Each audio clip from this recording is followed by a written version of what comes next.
Woe to the rebellious children, saith the Lord, that take counsel, but not of me, and that cover with a covering, but not of my spirit, that they may add sin to sin, that walk to go down into Egypt, and have not asked at my mouth, to strengthen themselves in the strength of Pharaoh, and to trust in the shadow of Egypt. Therefore shall the strength of Pharaoh be your shame, and the trust in the shadow of Egypt your confusion. For his princes were at Zoan, and his ambassadors came to Hanes. They were all ashamed of a people that could not profit them, nor be in help, nor profit, but a shame, and also a reproach. The burden of the beast of the south, into the land of trouble and anguish, from whence come the young and old lion, the viper and fiery flying serpent. They will carry their riches upon the shoulders of asses, of young asses, and their treasures upon the bunches of camels, to a people that shall not profit them. For the Egyptians shall help in vain, and to no purpose. Therefore have I cried concerning this. Their strength is to sit still.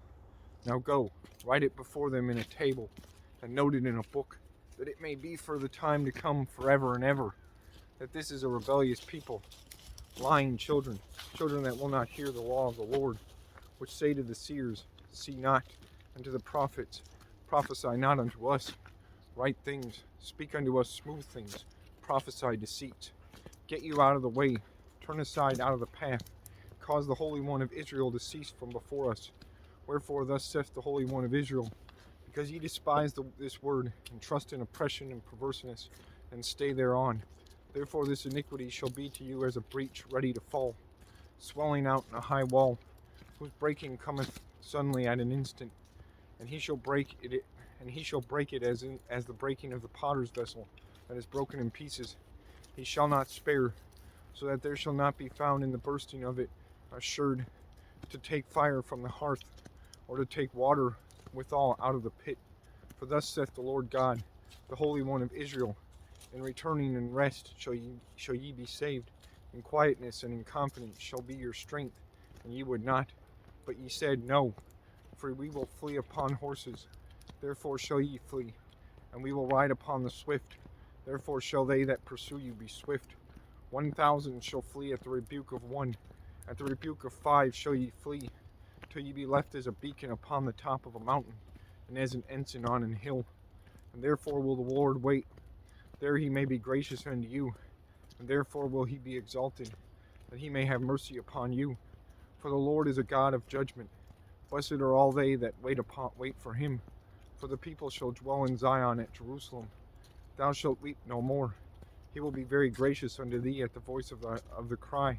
When he shall hear it, he will answer thee. And though the Lord give you the bread of adversity and the water of affliction, ye shall not thy teachers be removed into a corner and any more, but thine eyes shall see thy teachers, and thine ears shall hear a word behind thee, saying, this is the way, walk ye in it. When ye turn to the right hand, and when ye turn to the left, ye shall defile also the covering of the graven images of silver, and the ornament of thy molten images of gold. Thou shalt cast them away as a monstrous cloth. Thou shalt say unto it, get thee hence. Then shall he give the rain of thy seed, then that thou shalt sow the ground withal, and bread of the increase of the earth, and it shall be fat and plenteous. In that day shall thy cattle feed in large pastures, the oxen likewise, and the young asses that ear the ground shall eat clean provender, which hath been winnowed with the shovel and with the fan. There shall be upon every high mountain and upon every high hill rivers and streams of waters in the day of the great slaughter, when the towers fall.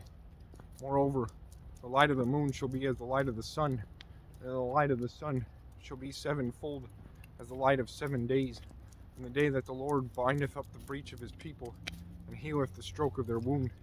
Behold, the name of the Lord cometh from far, burning with his anger, and the burden thereof is heavy. His lips are full of indignation, and his tongue as a devouring fire, and his breath as an overflowing stream, shall reach to the midst of the neck, to sift the nations with the sieve of vanity. And there shall be a bridle in the jaws of the people, causing them to err. Ye shall have a song, as in the night when a holy solemnity is kept, and gladness of heart, as when one goeth with a pipe to come into the mountain of the Lord, to the mighty one of Israel.